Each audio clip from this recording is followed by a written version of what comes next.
Salut à tous et on se retrouve dans Blender pour la deuxième partie de ce tutoriel et le projet qui va consister à texturer cette épée qui a été modélisée par un membre du forum à l'aide de Blender 2.71 et Substance Painter.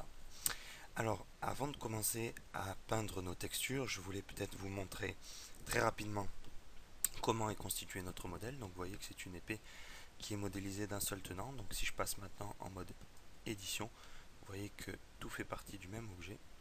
Donc j'ai appliqué avant toute chose tous les modifieurs qu'il y avait sur cette épée, à savoir le modifieur miroir et la subdivision de surface. Vous voyez que maintenant, si je repasse en mode édition, eh bien, la densité du modèle est quand même relativement élevée. Donc on n'est pas en basse résolution. Et j'ai également déplié les UV de l'épée pour pouvoir la peindre. C'est indispensable.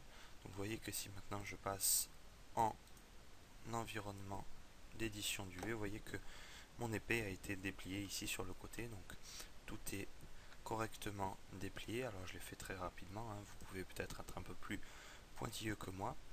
Et avant de pouvoir passer à Substance Painter, il va falloir exporter notre objet pour pouvoir le peindre, puisque par défaut Substance Painter ne lit pas les fichiers blend, donc les fichiers défaut euh, de Blender. Donc il va falloir l'exporter. Donc pour ce faire, vous allez dans le menu File ici en haut et puis Export, et là vous allez choisir Wavefront OBJ, donc OBJ, cliquez dessus.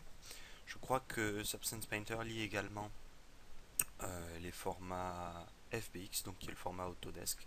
Mais bon, moi j'ai l'habitude de travailler avec l'OBJ parce qu'il est lu par pas mal d'applications. Donc avant de donner un nom à votre fichier, vous allez aller ici dans les paramètres d'exportation et vous allez vérifier que vous avez bien activé Include UVs, puisque sinon vous n'allez pas pouvoir peindre votre modèle. Donc assurez-vous que Include UVs est coché. Et ensuite vous pouvez donner un nom à votre fichier. Donc je vais l'appeler texture épée. Voilà. Et je clique sur Export OBJ. Voilà, une fois que c'est fait, je vais ouvrir Substance Painter. Alors, ici vous voyez que je travaille avec la version 0.8.1. Alors, il faut savoir que Substance Painter n'est pas encore en version stable, puisque c'est encore une version en développement. On est en bêta, mais le logiciel est déjà assez stable. Moi, je travaille beaucoup avec. Donc, je peux dire que déjà, c'est pas mal. C'est un logiciel, pour ceux qui ne le connaissent pas, qui est développé par Allegorithmic, donc les développeurs de Substance Designer, et qui va vous permettre de peindre vos textures directement soit sur votre modèle 3D, soit sur vos UV, avec un workflow qui est assez intuitif. Donc je voulais vous le montrer comment on pouvait utiliser Substance Painter en corrélation avec Blender. Et peut-être avant de commencer, pour ceux qui ignorent un petit peu Substance Painter, juste vous faire un petit tour de l'interface, un petit tour du propriétaire pour savoir quels sont les différents panneaux que vous avez là, ici, dans cette interface de Substance Painter. Je vais peut-être passer en vue 3D. Alors, vous avez en gros quatre parties on va dire. La partie centrale qui est la vue 3D ou 2D. Vous pouvez choisir d'avoir soit la vue 2D, où là c'est uniquement vos UV que vous allez pouvoir peindre en 2D, soit la vue 3D que vous pouvez bien entendu euh, déplacer, soit les deux. Donc là en l'occurrence je suis en train d'enregistrer, donc la résolution est assez faible, mais si vous avez plusieurs moniteurs ça peut être pas mal. Ici vous avez un panneau ici à gauche avec pas mal de paramètres. Le premier panneau c'est Document Settings, donc sans surprise ce sont les paramètres de votre document. Vous allez pouvoir avoir accès à votre historique, à la taille de vos textures. Donc vous voyez ici que je travaille en 1024 par 1024. Vous pouvez également changer cette taille. Il est prévu normalement d'avoir la possibilité de peindre à plus de 2048 par 2048 pixels dans la version stable, mais c'est encore en développement. Vous avez accès également aux différentes maps que vous allez peindre ici. Donc vous pouvez créer plusieurs maps.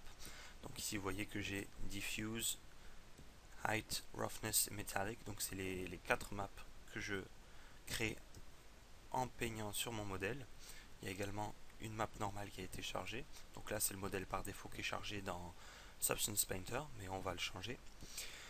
Le panneau que vous avez juste en dessous, c'est le panneau qui s'appelle Viewer Settings et qui va régler sans surprise les paramètres de votre vue 3D.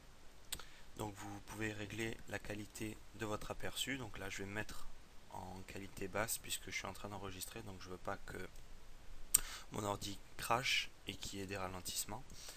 Vous pouvez régler également le type d'éclairage. Donc vous avez une présélection d'images HDRI que vous pouvez sélectionner. Alors vous avez pas mal d'images extérieures pour votre éclairage, mais également des éclairages intérieurs et des éclairages studio. Donc vous pouvez régler l'intensité de votre éclairage pour vous permettre de mieux peindre vos modèles. Donc moi, en l'occurrence, je vais choisir un éclairage studio, ça sera plus pratique pour notre épée. Voilà, vous avez toute une série de paramètres que vous pouvez modifier ici pour votre vue 3D. Ensuite, vous avez un petit panneau qui s'appelle Log et qui recense les opérations qui sont effectuées sur votre scène et notamment les erreurs qui vont apparaître ici dans ce panneau Log.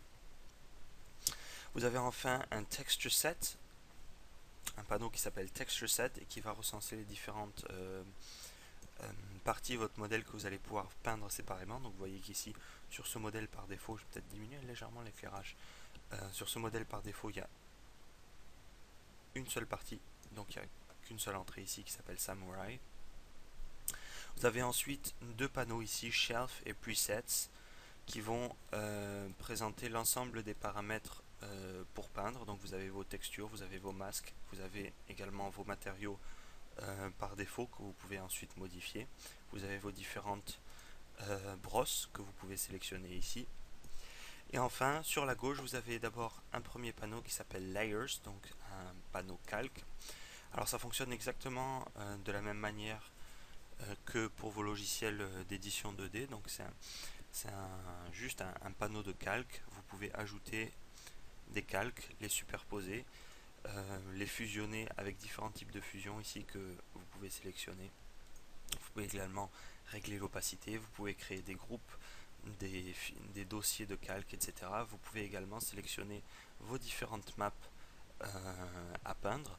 Donc ça c'est très utile puisque vous pouvez utiliser des calques pour peindre vos textures.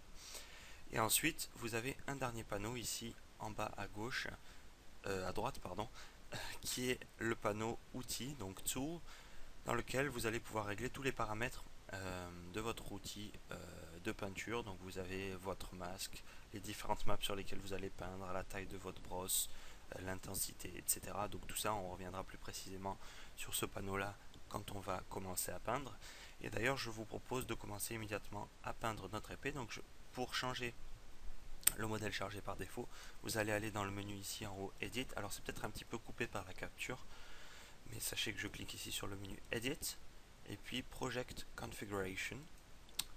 Donc ici vous allez avoir une petite fenêtre de dialogue qui va s'ouvrir et vous pouvez sélectionner votre maillage, donc Mesh, sélectionner, et vous allez choisir le fichier OBJ que vous avez exporté depuis Blender. Et là vous avez la possibilité de choisir pour votre normal map, donc votre map normale, soit DirectX, soit OpenGL. Moi je vais choisir OpenGL. Et vous voyez qu'immédiatement mon modèle se charge. Alors il y a un truc bizarre au milieu, je sais pas ce que c'est. Il y a un truc qui s'est chargé au milieu. On dirait un espèce de rocher. Alors attendez, je vais réexporter correctement mon fichier parce que il y a un truc qui est au milieu. Est-ce que c'est celui-là? Ah oui, il y a une pierre là, effectivement. Ok, donc on va supprimer ça et réexporter le fichier. Excusez-moi pour ce petit intermède. Texture épée et on va mettre Selection Only, comme ça on n'aura pas de problème. Voilà qui est fait. Et normalement, quand je reviens dans Substance Painter, est-ce qu'il me l'a mis à jour? Non. Bon, on va recharger notre objet. Tac.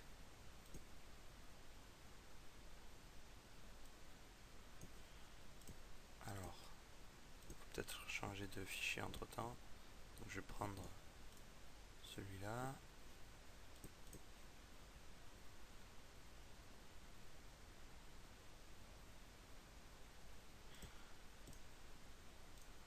Alors, tac, je vais le recharger en espérant que la pierre soit partie.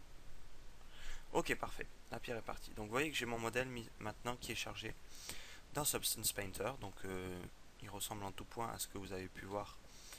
Hop, j'ai pas par inadvertance. Donc dans Blender. Donc on va commencer à texturer notre épée. Alors, on va commencer par la lame. On va faire quelque chose d'assez simple. L'objectif, c'est quand même juste de vous montrer comment on peut utiliser ce logiciel en corrélation avec Blender et Cycles. Donc on va pas faire quelque chose de très compliqué pour commencer. Donc on va commencer par peindre la lame. Donc je vais peut-être juste renommer mon calque ici et appeler ça lame. Et donc on veut peindre sur cette lame en particulier. Et donc pour ce faire, il va falloir sélectionner cette partie du modèle en particulier pour ne pas peindre, dépasser sur la garde, etc. Donc pour sélectionner uniquement la lame, on va utiliser une fonction de Substance Painter qui s'appelle Mask Rapide. Et vous allez appuyer sur la touche T de votre clavier. Et puis sélectionner votre outil géométrie ici en haut. Et vous voyez que le maillage de mon épée apparaît. Et là je vais choisir de sélectionner uniquement la lame de mon épée. Vous voyez qu'elle devient noire.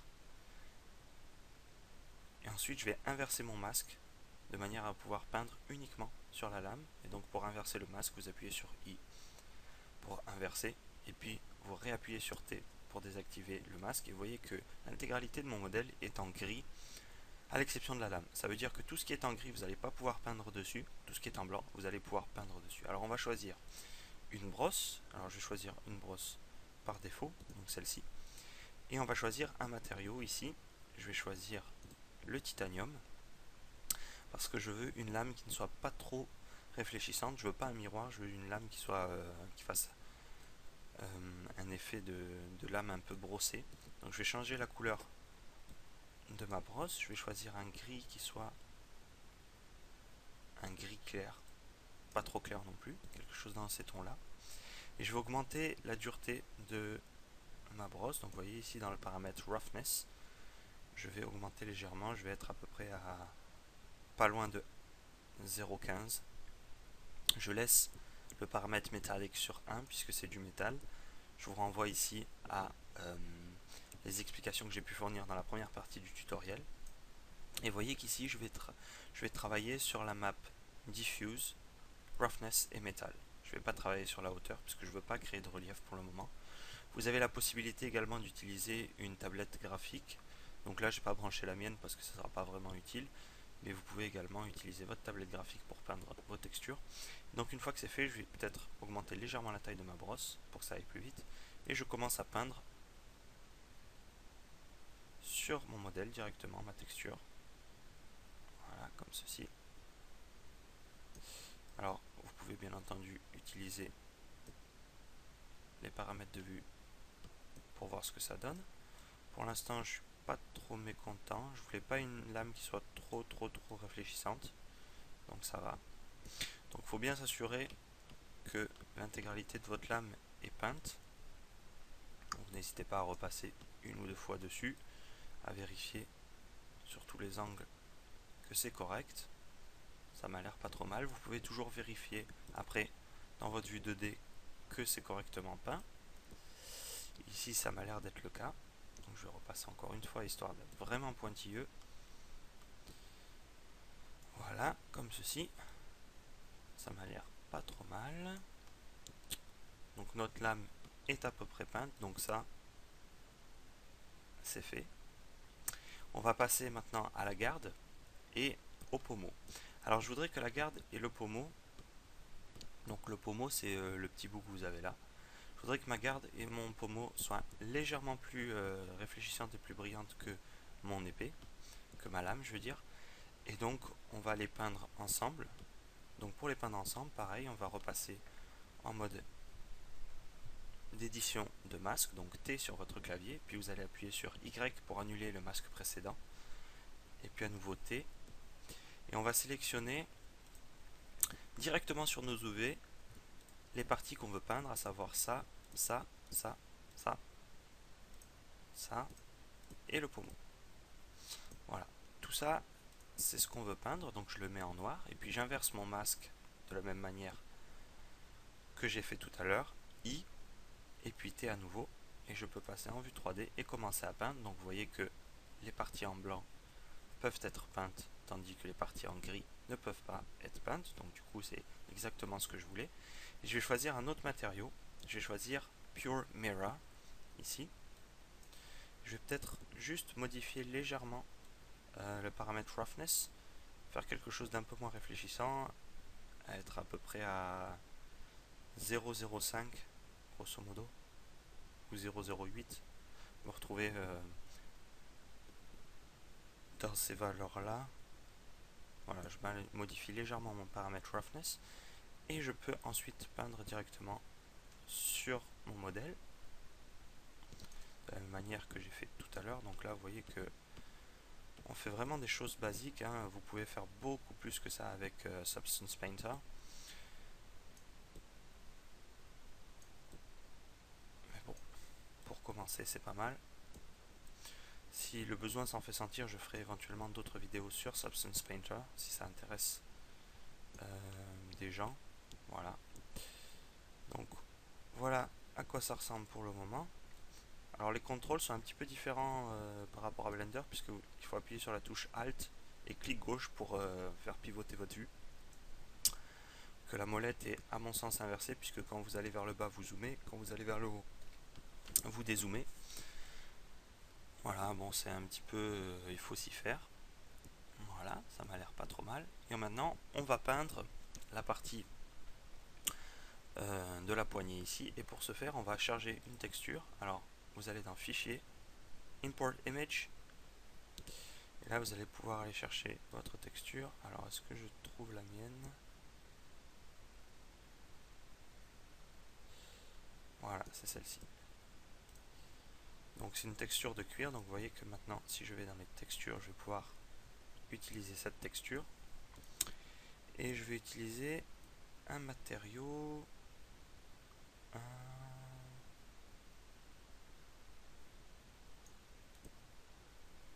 Non, pas ça. J'aimerais créer un effet de profondeur sur cette texture. Enfin, créer du relief en fait, tout simplement. Est-ce que j'ai quelque chose que je vais pouvoir utiliser directement? Alors... Voilà, moi je pense que ça va pouvoir être pas mal. Donc je choisis Bag Leather, donc c'est du cuir en fait. Et je vais commencer à peindre sur le pommeau. Alors pour ça, il faut à nouveau désactiver le masque et en recréer un. Donc pareil, T, je vais passer en 2D, je vais sélectionner ma poignée, faire I et puis T à nouveau, et je vais peindre uniquement sur ma poignée. Et je vais pouvoir commencer à peindre ma texture de cuir sur ma poignée. Donc c'est ce que je vais faire maintenant. Alors ça met un peu plus de temps pour peindre une texture, mais vous voyez que au final c'est pas plus compliqué que ça. Alors j'ai peut-être dû peindre sur des calques différents, mais enfin bon, maintenant c'est fait. Donc ça va être, on va dire, la base de ma texture pour ma poignée.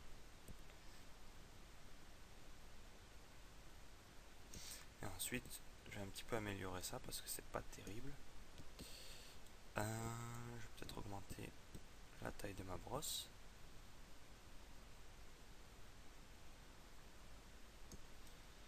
Voilà.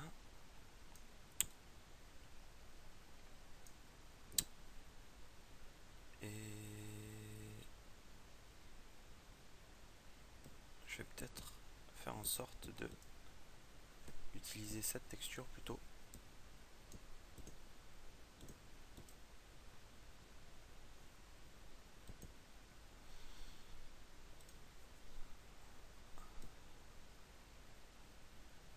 Voilà, ça m'a l'air un petit peu mieux.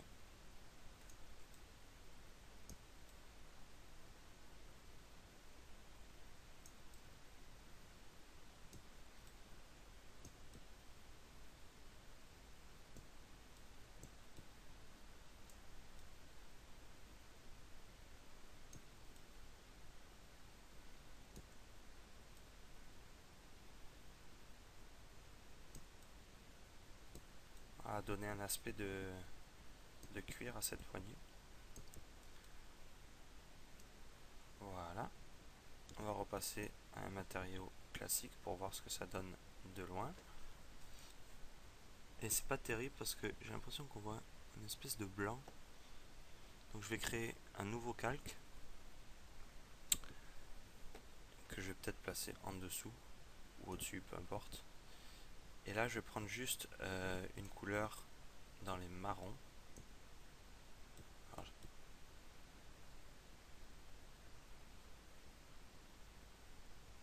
dans les marrons clairs, quelque chose comme ça. Peut-être un peu plus foncé. Voilà. Et je vais simplement repeindre ça en marron foncé.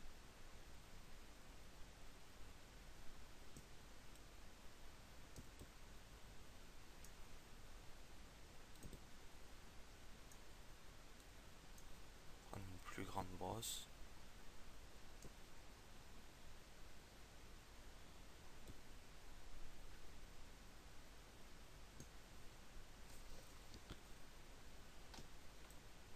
Comme ceci.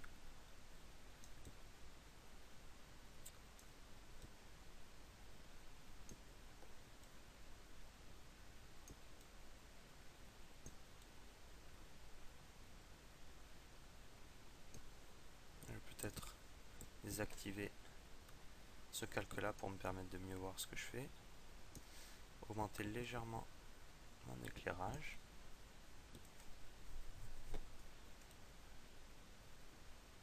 Et regarder ce que ça donne au niveau du résultat.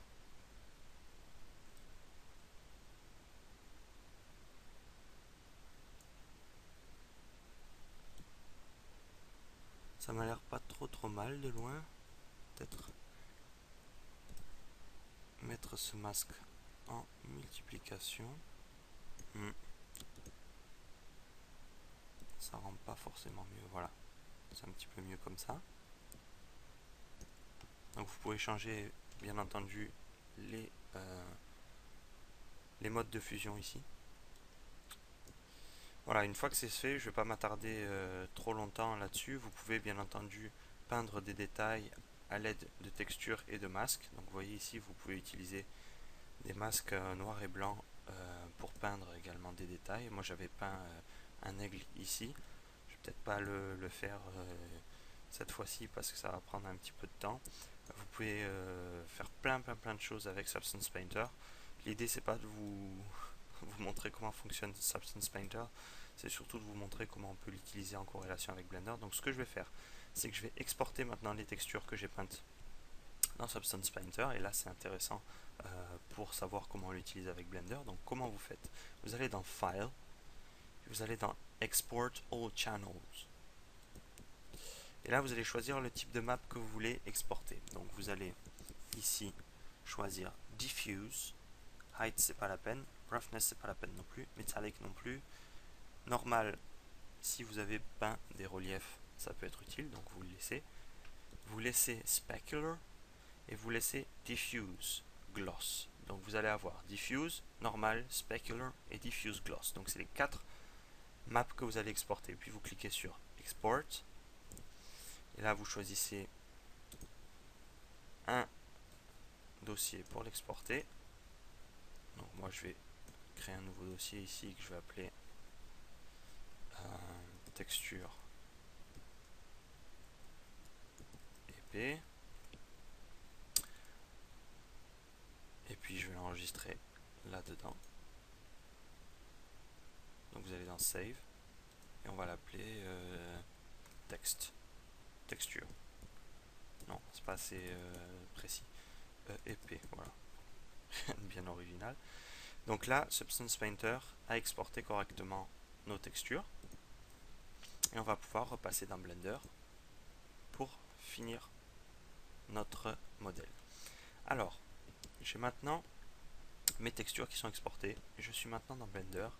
Et là, on va commencer à utiliser les nœuds. Alors, on va commencer par séparer notre vue en deux. Je vais essayer de faire le maximum de place pour que vous puissiez un petit peu voir comment ça fonctionne. Donc, je vais... Alors attendez, je vais faire un maximum de place. Voilà. Hop.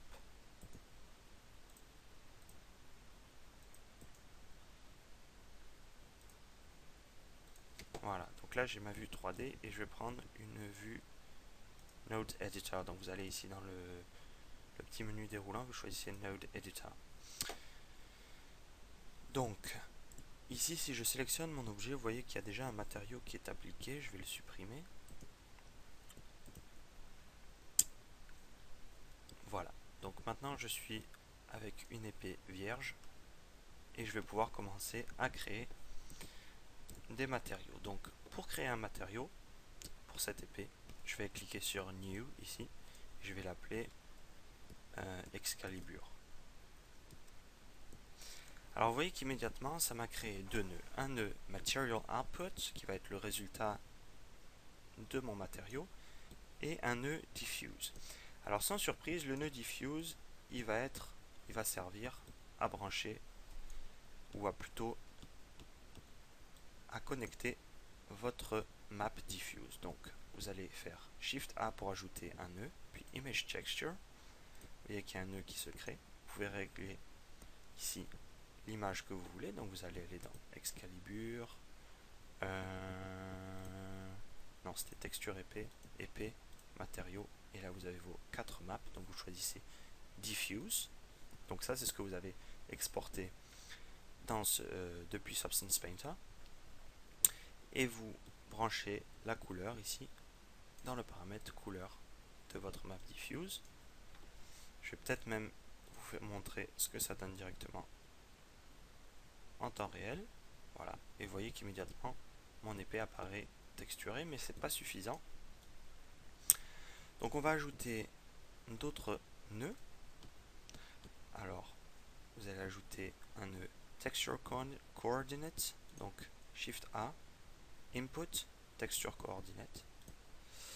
Et là vous branchez les UV dans le paramètre Vector de votre texture.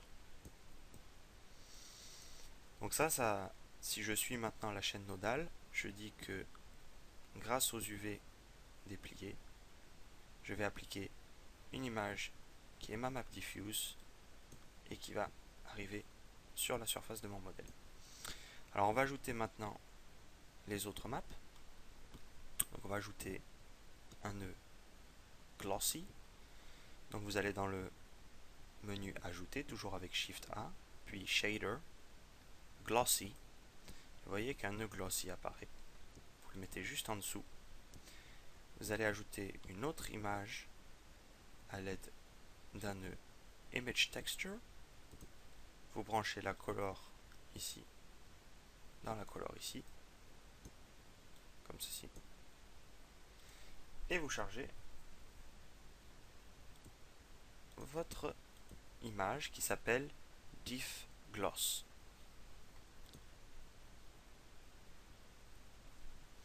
Alors, si vous ne voyez pas de résultat ici, c'est normal, puisqu'on n'a pas branché ici ce nœud glossy à la surface.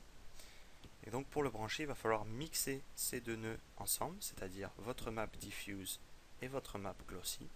Et pour les mixer ensemble, vous allez utiliser un nœud qui s'appelle Mix Shader. Donc Shader, Mix Shader. Et voyez que sur ce nœud, on a deux entrées shader. Donc vous allez brancher sur celui du haut votre map diffuse, sur celui du bas votre map glossy. Et ensuite vous allez brancher les deux sur la surface. Vous avez un troisième paramètre sur ce nœud Mix Shader qui est le paramètre Factor et qui va déterminer le mélange entre votre map diffuse et votre map glossy. Et ce paramètre Factor, on va le contrôler à l'aide d'une autre image qu'on a générée et qui est la map spéculaire. Donc on va faire Shift A, Texture, Image Texture. Vous allez charger votre map spéculaire. Hop, pardon, je me suis trompé de fichier. Specular ici, vous voyez. Vous cliquez sur Open Image. Et puis vous branchez la couleur de cette map spéculaire dans le paramètre factor. Donc voilà déjà à quoi ça ressemble. On a une map diffuse, une map glossy, une map spéculaire. On va maintenant charger la map normale. Et pour ce faire, vous allez ajouter un nœud qui s'appelle dans Vector Normal Map. Vector Normal Map. Vous avez un nœud qui apparaît. Et vous allez ajouter encore un nœud qui s'appelle Image Texture. Donc à chaque fois que vous voulez ajouter une image ou une texture, il vous faut ce nœud Image Texture qui vous permet d'aller chercher votre image sur votre disque dur. Donc c'est toujours le même processus en fait. Et vous choisissez ici votre map normale, qui s'appelle normal. Et vous branchez la couleur dans le paramètre couleur de votre nœud normal. Vous allez changer ici le type en non-color data. Et ensuite, vous avez ici une sortie qui s'appelle normal et que vous allez pouvoir brancher dans le paramètre normal de votre nœud glossy et de votre nœud diffuse. Et voilà le résultat. Alors je ne sais pas si vous voyez très bien parce que je suis qu'à 10 samples pour la prévisualisation. Mais voilà à quoi ça ressemble pour le moment. Alors je vais peut-être désactiver l'aperçu en temps réel avant que mon ordi n'explose. Voilà ce que ça donne pour les nœuds jusqu'à présent. Donc vous avez, je récapitule, vous avez une map glossy qui est ici et qui est introduite à l'aide de ce nœud qui s'appelle, non, pardon, une map diffuse ici. Vous voyez diffuse BSDF. C'est votre map couleur en fait, celle qui va déterminer la couleur de votre surface. Vous avez ensuite une map glossy, c'est celle-ci, qui est contrôlée par le nœud glossy et qui règle l'aspect réfléchissant de votre modèle. Vous avez ensuite une map spéculaire qui est ici et qui va régler quelles sont les parties qui sont réfléchissantes. Et vous avez enfin une map normale qui est ici en bas et qui est directement branchée à la fois sur votre nœud glossy et sur votre nœud diffuse et qui va régler, ou plutôt gérer, le relief de votre modèle. Et le tout est branché dans la surface ici de votre matériel. Alors, mince, j'avais mis un E à Excalibur. Désolé pour ça. Donc maintenant, on va peut-être faire juste une dernière petite modification à notre épée avant de la rendre avec Cycles. On va faire en sorte d'ajouter des diamants ici, ou en tout cas des pierres précieuses dans notre pommeau. Donc pour ce faire, vous allez voir, ça va être assez simple. On va ajouter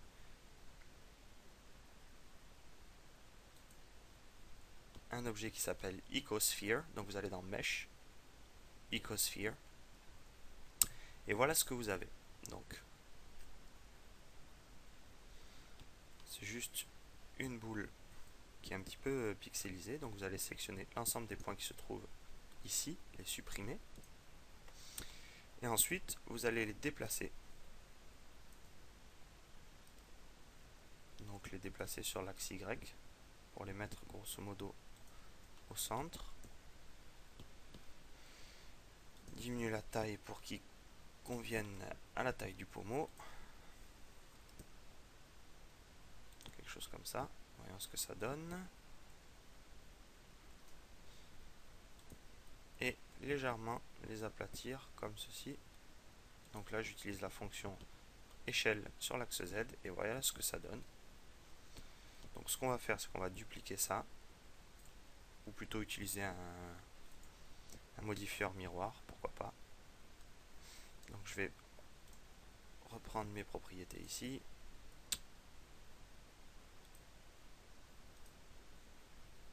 Et utiliser un miroir sur l'axe Z. Ça va pas marcher sur l'axe Z. Ou alors, il faut que j'ajoute un empty. Ok. Je vais ajouter un empty que je vais nommer miroir. Je vais un peu vite, hein, je suis désolé. Et je vais choisir ici mon empty comme centre de symétrie. Et vous voyez que maintenant, de chaque côté du pommeau, j'ai une pierre précieuse, en tout cas ce qui a l'air d'être une pierre précieuse. Donc je vais juste ajouter ici un matériau de type glace que je vais mettre en rouge, comme ceci. Voilà, écoutez, ça m'a l'air pas trop mal. On va essayer de faire un rendu et je reviens juste après pour vous montrer ce que ça donne. A tout de suite.